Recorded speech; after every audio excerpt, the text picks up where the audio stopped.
And if you can get that knowledge based on your understanding of how the patient's doing, I don't know that you have to go through these formal testing of levodopa challenges. I think that that's misleading. And we have very, very good data that shows that about 8% or so of patients with idiopathic Parkinson's disease will not respond to levodopa. Okay, and so if you exclude those people, then you're excluding them a chance to get deep brain stimulation. We also know that about a quarter of patients with atypical Parkinsonism will respond to levodopa. And if you use that as your criteria, that means you're going to risk putting a deep brain stimulator in someone who's probably not going to get better. So this is a very controversial area. Different places have different approaches. I hope that someday then we can come to a consensus, but it's problematic like that. And the best thing you can do is when you're discussing this treatment or any treatment with your physician is ask them why they think this. Ask them, what is your reasoning? Okay, what are alternatives? Okay. And that you really need to have that kind of discussion with the doctor. Just to change the topic, just wondering, is an MRI necessary after the diagnosis, or what is the purpose? Oh, the purpose of the MRI scan? Okay, so as I mentioned, about 25 to 30% of the time, it's not what we call idiopathic Parkinson's disease. So if I am a physician and I'm convinced, based on the history, based on the physical examination and all those things, that I'm pretty convinced that this person has idiopathic Parkinson's disease, and I'm going to use one of our medications, I don't think it's necessary to get an MRI scan. However, if there's something unusual about the patient, something a little bit off, then I say, well, maybe we're dealing with one of these other conditions that would be treated in a different way. Right? And so, for example, there is a condition called normal pressure hydrocephalus that looks very much like patients with Parkinson's disease. But you don't treat them with the medications that you would treat patients with Parkinson's disease. You have to treat them with a very different kind of surgical treatment. So there are some, what we call atypical Parkinson's disease, that we would treat differently. And if we suspect that that's the case, the MRI scan can really help us then. And then also we know that patients with idiopathic Parkinson's disease tend to do very well for very long periods of time. There are some unusual forms of Parkinson's disease, but they don't do very well for very long. And sometimes it's very important for the patient, the family, the caregivers to know what they're dealing with. So they want to know if that patient's going to do well for quite a number of years, or are they going to be a patient that has one of these unusual forms and the prognosis is not as good, not really as good. And in those cases, we'll do an MRI scan to help with answering that question. Yes, ma'am. So what would be the difference then doing a PET scan? Because my husband had a PET scan outside of Canada at the time of diagnosis. Sorry. The difference to do a PET scan versus an MRI. Okay. So remember I talked about how in idiopathic Parkinson's, there's a loss of these cells called dopamine cells, and they're deep inside the brain. It's now possible with PET scans to try to get an estimate of how many dopamine cells there are. So there's a way to kind of estimate how many dopamine cells. And so the idea was that if you have a person, like I said, with perhaps an unusual form of Parkinson's disease, then maybe you'll treat them differently. And that's very hard to make that decision by just examining the patient. So one of the ideas is you can do a PET scan, and there are other types of scans, not just a PET scan, but also called SPECT scan. And it's a way to try to say how many dopamine neurons there are in the brain. Okay. Well, the problem with that is we know there's a normal age loss of those neurons, but these people will never get Parkinson's disease. So then how do you make the judgment, oh, this is too much of a loss, this is not enough? So it gets very complicated that way. The other thing is there was a very interesting study, a couple of very interesting studies, where they were trying a new medication for Parkinson's disease. One was called Pyrrolide Camapixol, and the other one was called Ropinirole. And so the best experts in the world got together and collected all these patients treated them with medications, they got better. Also, as a side study, they did PET scans. Well, it turned out that about 15% of those patients who on clinical examination response to medications were just like you had the Parkinson's disease.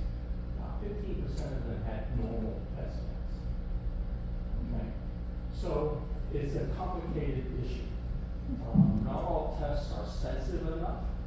Not all tests are specific enough. And so when we talk about tests, we talk about the sensitivity of the test. And the sensitivity of the test is, if that person has the disease, what's the probability the test will find it? So that's a very important number. The other one is called specificity. And that says, if a person clearly doesn't have the disease, how often is their test going to be negative? And so there's still a lot of issues to be worked out with these kinds of imaging studies in terms of their specificity and their sensitivity. So it's a complicated issue.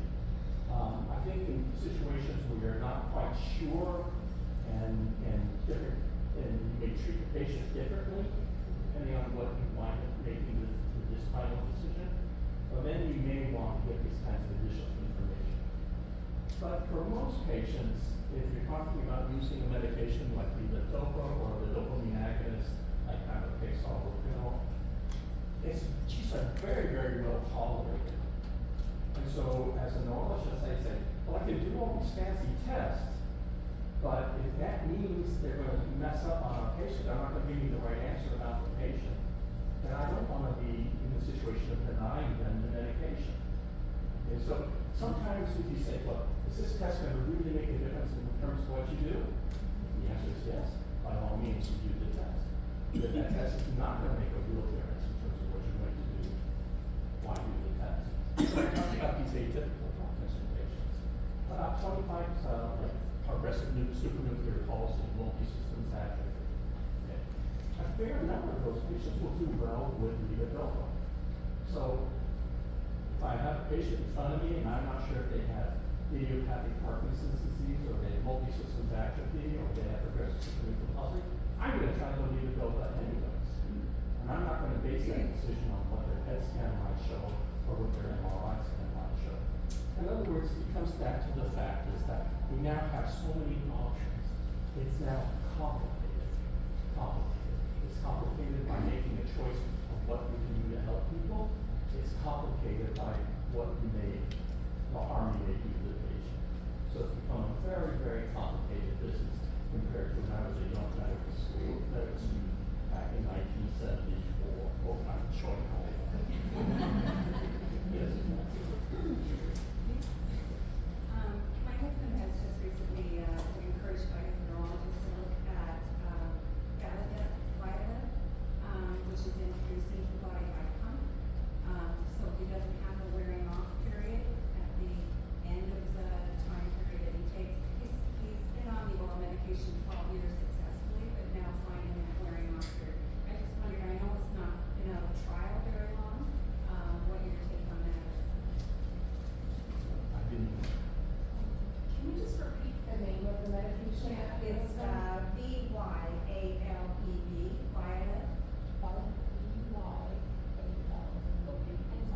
And via pump. Okay.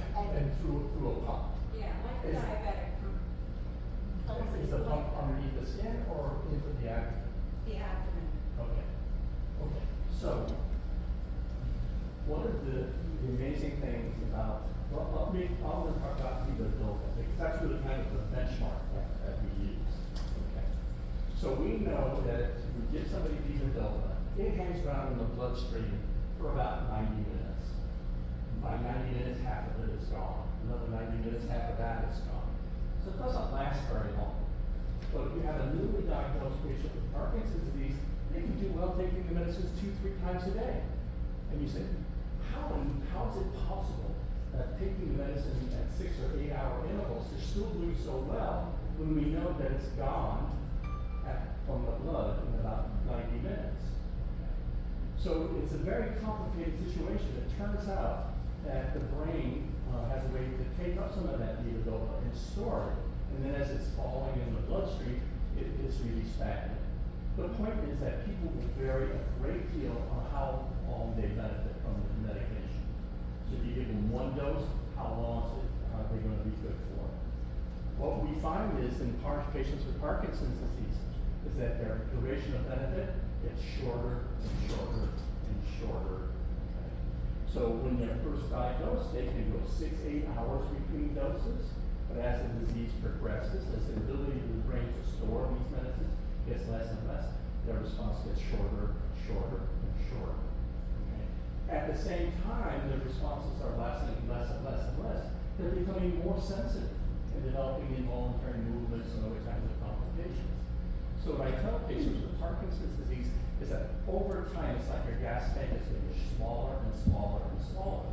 Well, in the past, you could drive 200 miles on a full tank of gas, you're fine. But now that your gas tank is down to a liter, you're not going to try to go 200 miles on that. So a lot of what we have to do with the medications then is to give the medicine on a schedule. So that the next dose is coming on before the last dose goes off, and that we don't give too much that they still get these side effects. Okay? That is an extraordinarily complicated thing to do when we have levodopa, just levodopa. But now we have a lot of therapies that last a lot longer. So it's not getting in and getting out of the system in 90 minutes. Okay, so there are what we call dopamine agonists that can last a lot longer. And so patients are going up and down, up and down, up and down. These dopamine agonists by acting longer can smooth things out. Now, sometimes though, even that doesn't work. So what we can do then is give medicines through a pump where we're constantly giving the medication. So the whole thing about constantly giving the medication is to prevent these ups and downs, ups and downs, ups and downs. Mm-hmm. But even that is complicated. Okay? And one of the things that we know is that for these medicines, for levodopa-based medicines, we suspect these on, they need to get into the brain. But to get to the brain, they got to go through the stomach. Before they get through the stomach, they have to go through the intestine. Then it has to get into the blood. Then it has to get across. And so each one of these transitions, each one of these different transitions from stomach to intestine to blood to brain, all of them can have difficulty. So for example, there are some people who will find if they're on levodopa these therapies, they're doing great. If they have an ice cream, whoa, they turn off. They have a big steak, they turn off. And the reason why is a lot of the amino acids that are in the proteins that they eat block the medicine from getting into the brain. Also, we know that if you take certain medications with a meal, then medicine gets slowed down, it gets stopped in the stomach. Okay? So a lot depends on how fast the medicine is going through the stomach, how fast is it going through the intestine, so that it can be absorbed. If that was a real problem with the pills that you take now, that seems to be less of a problem when you take the medicines directly into the duodenum and through the stomach. But even at that, the motility of the stomach becomes an issue. So again, it's complicated. Now, I keep saying complicated, but don't take that the wrong way. Okay?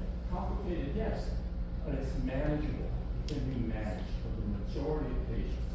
It just means you got to be a lot smarter about it. You have to work on it a bit more. But when I say complicated, that does not mean give up. Okay? That means just hang in there. Go back to the biochemistry, go back to the biophysics, go back to those basic principles, and seeing if you can organize a strategy that will give the patient better relief. If the levodopa doesn't have an impact, or doesn't work very well, or has side effects, does that mean that someone doesn't have Parkinson's? Okay, so If the levodopa, we just stated, if the levodopa doesn't work well, and it doesn't really have, does that mean that? okay. Sorry? Okay. Sure. So, yes. So, levodopa is a godsend. It was a miracle drug. It is the most amazing thing. Back when I started to come about.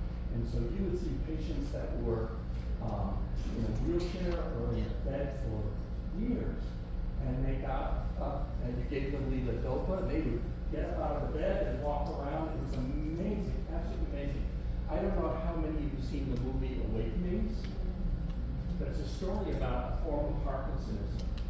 And people had been frozen and rigid for years, and they were given levodopa, and it was like, it became almost normal. It was an absolute godsend. So it is very remarkable. But as you hear from the conversation, it's complicated. So if somebody's not responding to the levodopa, I have to say, well, are they getting enough levodopa? Is that levodopa getting to where it needs to get? Is that person getting something that's blocking the effect of the levodopa? Okay? Because the majority of people with what we call idiopathic Parkinson's disease, they respond to levodopa very, very nicely for very long periods of time. So when someone says they're not responding, you have to ask yourself, well, are they getting enough? Is it getting to where it needs to be? But there is also the issue of these atypical Parkinson patients with multi-systems atrophy, progressive supranuclear palsy. And generally, they don't respond as well to levodopa. And one of the reasons why is in idiopathic Parkinson's disease, most of the damage is done to those dopamine cells in what we call the substantia nigra, keep inside the brain. But with PSP, multi-systems atrophy, there's more extensive damage elsewhere. And that may be one of the reasons why these particular patients don't respond. However, a percentage do, and that's why we try very hard. So if we have a patient that we're pretty confident they're getting enough levodopa, pretty confident they're able to get levodopa into the brain by adjusting this and that, and they still don't respond, then we have to wonder, do they have one of these unusual forms of Parkinson's disease? That's when we'll turn around and get the MRI scan to help us answer that question. We're gonna take a little break. And we'll come back to more questions at the very end, again, okay? So we're gonna move on.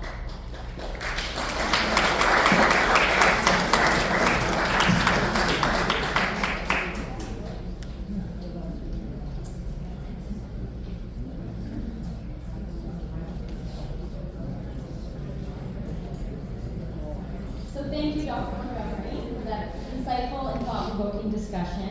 Give him another round of applause. So next up, we're honored to welcome someone who brings a deeply personal and inspiring perspective to this conversation. Steve Ludzik is a former NHL player and coach, best known for his time with the Chicago Blackhawks and as head coach of the Tampa Bay Lightning, but his impact goes far beyond the ring. After being diagnosed with Parkinson's disease, Steve recognized a gap in local care. In response, he founded the Steve Ludzik Foundation, which helped establish the Steve Ludzik Center for Parkinson's Rehab in St. Catharines. Through fundraising events, like his famous Celebrity Roast, the foundation raised over $1 million to support comprehensive rehab services for those living with Parkinson's, including physio, OT, and speech. Please join me in welcoming Steve Ludzik.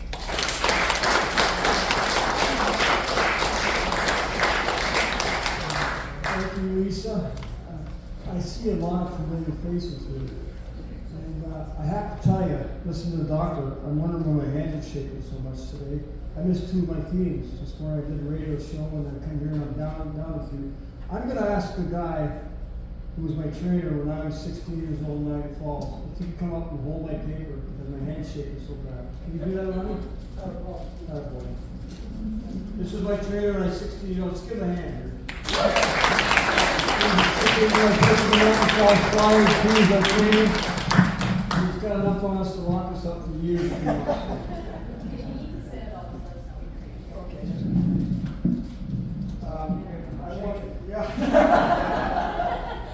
wanted to tell you, my thing is find a way. My theme of my story is find a way. And that's the key to anybody with a disease, I believe. Be positive thinking. Being an athlete, I live by a strange code. He was a trainer. I would not go to the trainer if I just had a boo-boo or this and that. I would literally have to have my trainer say, you cannot play tonight. I don't know if you ever said that to me. I don't know. I don't know. No, the doctor did. The doctor did. But I want to tell you what I like to do ask guys to write down things, and I think when you do that, thank you. Yeah, thank you. This is my letter, and I wrote some 20 years ago, when I found out I had Parkinson's disease. You are a son of a bitch. I did not want this fight. I tried to avoid it, and I tried to avoid you. But you were a bully, simple as that. I tried to run away from you, but you were persistent. I was frightened from you, Parkinson's, and although I enjoy a good battle, you do not fight a fair fight. You jab, you cut, you poke. You want this to be a humiliating situation. But Parkinson's, you picked the wrong guy. You started out with the wrong person. You tapped the wrong guy in the shoulder. You called out the wrong guy from the start. I have now set my sights on you, you son of a gun, and I am now the hunter, not the hunter. I am now the hammer, not the nail.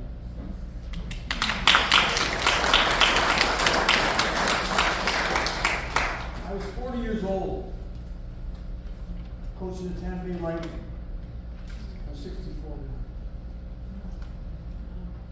And I noticed my hand jiggling on the bench, and I first thought, boy, this coaching business is tough. I asked the doc, did I hear him say that he coached a pile of monkeys? Should see my team in 2000. But I noticed my baby fingers started twitching a little bit. And then I heard something about Michael J. Fox, who I've since met. And I was like, oh no, this can't be happening. This can't be happening. I noticed my speech was slurred. I noticed my arms. I couldn't move my arms when I walked. It was a son of a gun. All this was hitting me at once. So what did I do? My core training hockey is don't tell anybody you're hurt. Don't say anything. Don't say anything. Right? That's the way it is.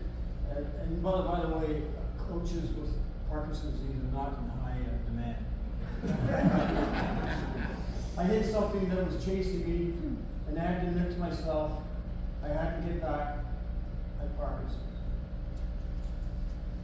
I have an instinct that I got when I was a kid. I was 16 years old before I got Ronnie. And I grew up in Toronto. And I got, it was supposed to be 1, 2, or 3 players picked overall in the junior draft. And what happened was, I got Crohn's disease. I went from 160 pounds to 130 in a matter of months. I was shooting marshmallows and skating in mud, but I was leading the league in scoring. At 15, I was playing a 20-year-old then, guy with beards, mustaches, cars, motorcycles, talking about stuff that I had no idea what to talk about. Hockey was fine, but I was sick. And I learned a big lesson. I learned to keep a hard shell. I learned to come back. I learned how to fight. I bounced back, and I listened to a guy on a radio station just down the street from CKTV named Tommy Garrett when I was in the hospital years ago today. Tommy Garrett would give the scores every night of the junior game. And I said to myself, mentally, I put that in my head and said, I'm going to be back when I hear my voice on that guy's radio show talking about me. When you know, the first game of the season against London, I got 2 goals and 5 points. And I rushed by my mom and dad, said, I'll see you. I got to go to my landlady's place. I ran upstairs, put the radio on 610 CKTV. There was my buddy that I'd never met, Tommy Garrett. Tonight in Niagara Falls, Steve Bugsy, a 60-year-old, had 5 points, leading Niagara Falls Flyers over Monday night. And you don't believe that made me feel good.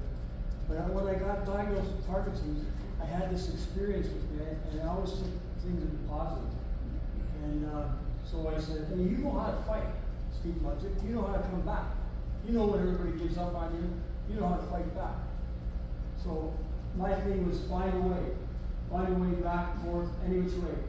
Don't tell me how rough the waters are, just stop the boat, I guess is what I'm saying. I have to tell you a couple of things. I'm really impressed with this service here at this place. And I just bumped into Lisa because she worked with my daughter-in-law. And I was really impressed. And I gotta tell you, I have a good feeling about that's going on here. And you know, I gotta tell you, I'm known for a guy that raised a lot of money for Parkinson's. I had a lot of help. And I've had to bow out because my wife said this is a little bit too much for me. But you know what? I'm 64, and I should be retired. But I damn well wanna get that Steve Love's closed down, man. And if I can find 10 people to put their hands up in the air and say, you'll help me put this road sailor, I can give you a check for $130,000. There you go. You can just, if you can do it, just sign. Lisa, can you get stuff on site? We're 7 shy. We're 7 shy. That's okay. Thanks. Yeah, we'll get there. But I need people to help. Like, send letters, let people know. I'll tell you what happened. I went to, it's kind of funny. When I got this idea, I went to see the casino. And they had 3 kids, and they couldn't have been more than 25, 30. They're looking at me like, who's this old geezer? And I said, guys, I got an idea that I think will do very well. It's like the Dean Martin rules on TV in the 70s. And I explained it, and they went, what? The Dean Martin, look at the cigarette all the time, and he had scotch in his glass, and he would bomb half the time he's talking, but it was funny. It was good entertainment back in the day. These guys looked at me and went, who's Dean Martin? And I said, oh, guys, this is not going to work. But you know what was really good? We went to another place, and a year later, I run into that guy that ran the whole casino. I said, I looked at him and I said, and he said to me, you were right, Martin. And boy, that's nice. He gave me a nice check for $130,000 or $150,000, I think it was. And that's pretty damn good. Pardon my language. I get kind of scared when I sit and take, I take 60 pills, and I'm kind of in a precarious situation. 60, doc, you hear that? 60 pills I take. 60 pills. And I have a couple other things. I had a liver transplant 5 years ago, and that was a living hell. Because the medicine I was taking for my Parkinson's was battling with the medicine I was taking from the liver transplant. And now I'm in a precarious situation that any rejection drugs I take are fighting stuff that's supposed to help me. If it wasn't so sad, it would be funny. It's just, I look and go, geez, good Lord, like, how much more do I got to fight? But guess what? This was meant to be for Steve Lunton, I'll tell you that right now. Because I knew I needed a little push, a little shove. And I'm not scared. I don't mind going to people and saying, hey, Lunton, you don't have the money. Okay, fine. Can you do something else? It's plant a beer for the roast. And I don't mind having people say, no, but it's said to me quite a few times. And I'll tell you another thing, with Parkinson's disease, it's a family disease. A family disease. And I feel for my sons, because when I came home from the diagnosis, I was like numb. I had an hour and a half drive, and I don't even remember how I got home. I went and told my wife, and I said, hey, I got Parkinson's. And so we decided we wouldn't say anything to our 2 boys that were about 10, 12 years old at that time. They're grown men now. What happened, they started seeing brochures around the house. They started putting it all together that Dad had Parkinson's. And I got 4 grandchildren now, and it's you know, I'll tell you, my youngest granddaughter went to me the other day. I was shaking a little bit by the pool. My uncle says, Bobby, are you cold? And I said, no, honey, are you cold? I'm shaking a little bit. Isn't that sweet? I'll tell you what, and with this disease, there's good, the bad, and the ugly. And there isn't too much more to say than that. I've surrounded myself with good people, great friends. Ronnie, you're one of those guys. But I'll tell you what, there are some people that stop and stare. And you know what? I stop and say, do you want a good look? I'm the doctor, yeah, exactly. I say, hey, have a good look. And that's the truth. But I'll tell you a story that happened to me. I'll tell you how this is ugly and bad. I had this euphoric feeling at 8:01. You can see the clock light. And I was with my dog in the bedroom. I said, son of a gun, I'm going to go and punch myself around. I'm going to run 4 miles. I live in Bevan Heights up in Niagara. And the first step's easy, go downhill. And then make a left and go up a hill. And I barely made it, and all of a sudden the second rib kicked in. I go, oh my God, this is the key. This is the key to Parkinson's. My legs are moving. All of a sudden I get to the top of the mountain, and my legs stop moving. I'm like, can't move. I gotta get across the street because there's a bar across the street. I don't have a cell phone. And I feel like that Frogger game, you know? Cars are zipping by. They're going on waiting for this thing. I'm just trying to well, most people in Niagara Falls, this is not being facetious or anything. Well, I'm quite well known in Niagara Falls. I picked the bar, there was 6 people in it, not one of them knew me. I walked in, I said, you know, I don't carry a cell, I don't even have a cell phone. And I said, could I have somebody call my wife or my son? They live 5 minutes down the road, they'll come get me. Bartender on my father's grave said to me, you're a bum, get out of here. You gotta believe it, my wife told me I was allowed to tell the story, but I said, well, how about that? Yeah. And I went like this, I couldn't believe it, my hand was shaking. And she said, I said, my son, I get a call in 5 minutes, he's letting me get the phone. Where's your cell phone? Well, I don't have it. You're a bum, that's why. And I looked down at my pants, and I had Tampa Bay pajama bottoms on. They're long. I didn't like I tell you, I was lying in bed when I decided to go for a run. So she says, well, you don't have a cell phone, you don't have any money, you're a bum. And I heard her go, I went to the 4 men who were playing blackjack to my right. I said, could one of you stop, don't talk, don't bother the patrons. Don't bother the patrons, she said. I said, lady, please. She goes, use the phone in the corner, payphone. Have you ever used a payphone in the last 30 years? I couldn't find the numbers. I was like going, I think I was looking at Braille or something. I couldn't help myself. Anyways, I went to the next bar next door to it, and the guy was fantastic. Oh, Stevie, come on, I'm gonna give you a ride home myself. I said, boy, you got some real disrespectful neighbors.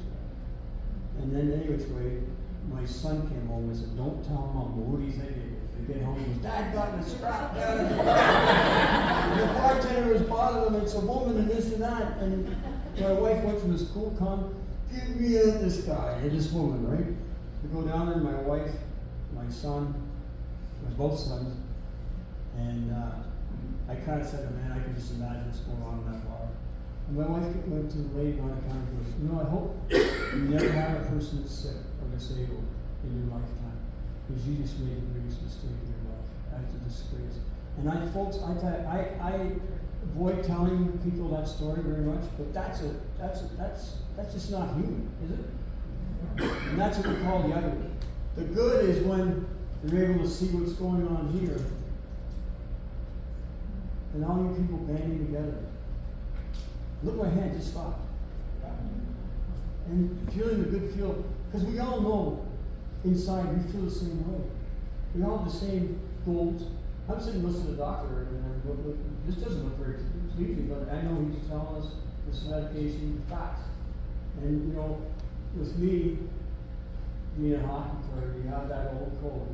You just keep at it, you just keep banging, keep on going. And that's probably, the last thing I'm going to say is, a lot of hockey players have helped us with this movement, because they know how prevalent it is for hockey players. I'm pretty sure that Bobby Hall had Parkinson's disease. I mean, when he came to one of my roasts, and his head was constantly going like this, which is a sign of Parkinson's. And I said to Dennis, I said, I think we got bobblehead dolls for everybody. He goes, Bobby is a bobblehead doll right now. But, anyway, I would like to thank you guys. I want to thank Lisa for having me. You guys, you know, great thing. I see all these friends, and you know what? I bump into people and they go, how love you, how are you? Hey, how are you? Lost my way to that because I don't remember them. And they say, you remember me? I go, oh yeah. What's my name? And I go, hey, I got Parkinson's.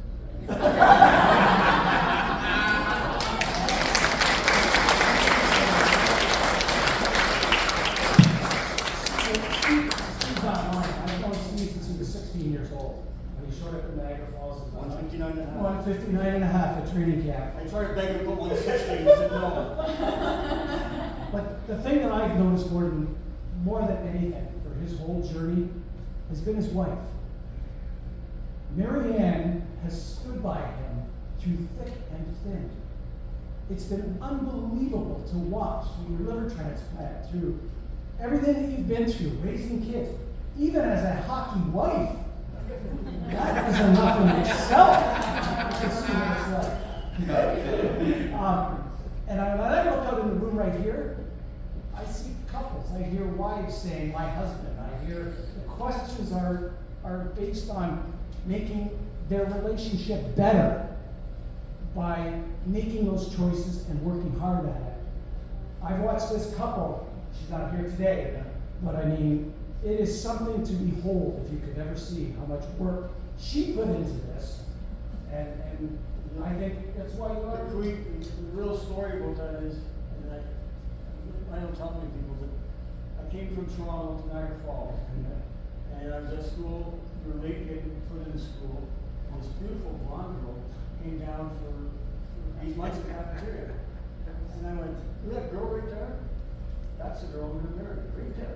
And my best friend Johnny Kirk, like, what'd you say? You lost your mind. I said, that girl right there. And she was dating another guy, but that didn't happen. That didn't happen. You're right. Right. Thank you. Thank you.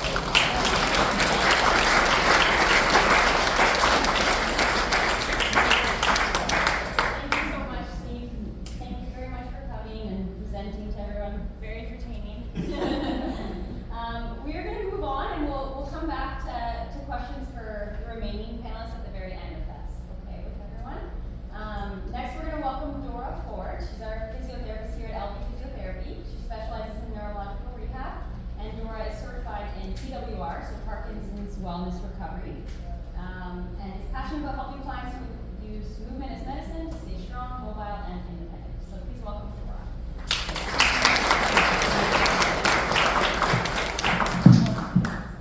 I don't know how I'm supposed to follow that. I'm not as funny as Steve, so bear with me. So I wanted to just touch on the exercise aspect of things. I know a lot of you guys have already heard me talk about this plenty, so I'll summarize here today.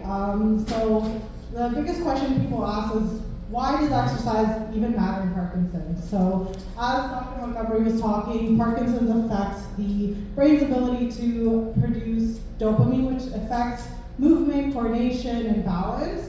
And although exercise doesn't replace medication, it can really help complement the brain's ability to use dopamine more efficiently. A lot of research has shown that physical activity can improve symptoms of Parkinson's and even help with neuroplasticity, which is the brain's ability to adapt and rewire. And exercise actually is the only thing that actually consistently has been shown in research to help be protective of the brain in Parkinson's and actually help with slowing the progression down, which is a pretty awesome thing when I think about it, because you guys can take that initiative and help improve that over time. So a lot of people ask me, does the type of exercise I do matter? And my answer would be yes. It is important to have a combination of different types of exercises when we look at Parkinson's. So some examples are, we gotta do things that increase our heart rate, we gotta work on our strength, our balance, and most importantly, like task-specific exercises. So practicing things that are actually hard in the day-to-day life. And the most important part here is that it has to be something that's enjoyable and that you actually like doing, otherwise you're not gonna do it. So this can include a variety of different things. Lots of people here I know do the boxing, lots of people like dancing, the list goes on. One thing that we do quite a bit here at LV is we incorporate our PWR moves, which Lisa mentioned. In terms of that, before I explain kind of what that means, I wanted everyone to kind of think about, in their day-to-day life, what are you noticing you're having difficulties with? Who here has difficulty getting out off a couch sometimes? Or getting up from a low chair? Pretty sure lots of people here. And then how about getting stuck when you're in the kitchen, when you have to turn or change direction? Yeah. And then, has anyone had any difficulty rolling in bed or getting out of bed lately? Yeah. So I'm sure that sounds quite familiar to a lot of people here, and we just really want you guys to know you're not alone, and these PWR moves have been designed to actually help improve that. So let's, in terms of the PWR moves, how does that actually work? Well, this is an exercise-based program that was developed for people specifically with Parkinson's, and it focuses on 4 different types of movement patterns that people can find difficult. So I'm actually gonna bring up a volunteer here to demonstrate these because I feel like that's the easiest way to explain it, and then we can go from there. So, Who do you want first? I think Bill, you can come up. Now, I'm limping around. All you have to do, Bill, is just follow me. Okay. Yeah. I got my hip. Yeah, no worries. Okay, so the 4 moves, the first one we look at is called up. So this really focuses on standing tall, being able to help get you up from a chair. So I'm going to show the standing version. So Bill, follow me. So we're going to power up, and we're going to come down. My plan was to do this with all of you, but we're a little tight squeeze here today. And we're going to come down, okay? So we can speed this up to try to get moving quicker. We can slow it down to work on our control. Then our next move can be our rock, which really helps with balance and weight shifting. So when we're turning, so we're gonna just reach, and we're just gonna reach. All right? And then our next one is our twist. So this is our like reaching and moving in bed. So you're gonna turn and reach. Open, close. There we go. Okay? And then our last one is our step. So this is big in terms of going up the steps, being able to change our tasks. So we're gonna go step. And we're gonna go step. Hang on. We're gonna go step, together, step. Together, step. Thanks, Bill. Doing great, So this is our standing version. There's actually other versions we can do in sitting and lying down. But I just wanted to like demonstrate it. Yeah, because you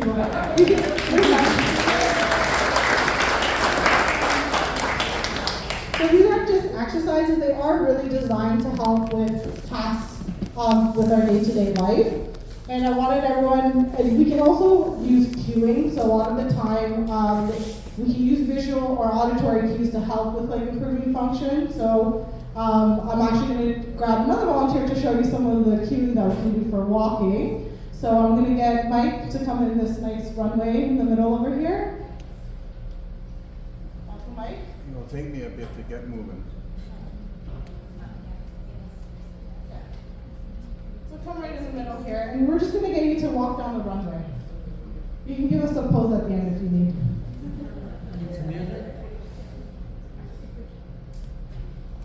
So this is Mike walking just with me, not giving him any cues, so just going down.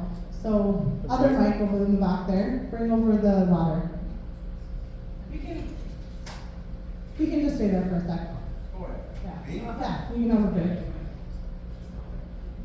Oh, she's talking to you, Mike. No. So one thing that resonates with people here when I explain to them about the walking is if you compare like you're walking on carpet versus walking on tiles, a lot of times it can be a lot easier walking on tiles, not because it's the tile itself, it's because they're squares and you're actually giving yourself visual cues. You're kind of bypassing that system in your brain by using your vision to help with your movement patterns. So Mike, our next one, you're going to step in each box. So right leg first, then left leg. Right leg, then left leg. Let's move a little faster. Oh yeah, push me. There we go. Try again and try to skip every other box. Big step and turn. How's Mike wearing? Big step. There we go. Okay, so you can see just with some visual short cueing, this strategy gets quite much better. Thank you, Mike. You don't have to do anything here.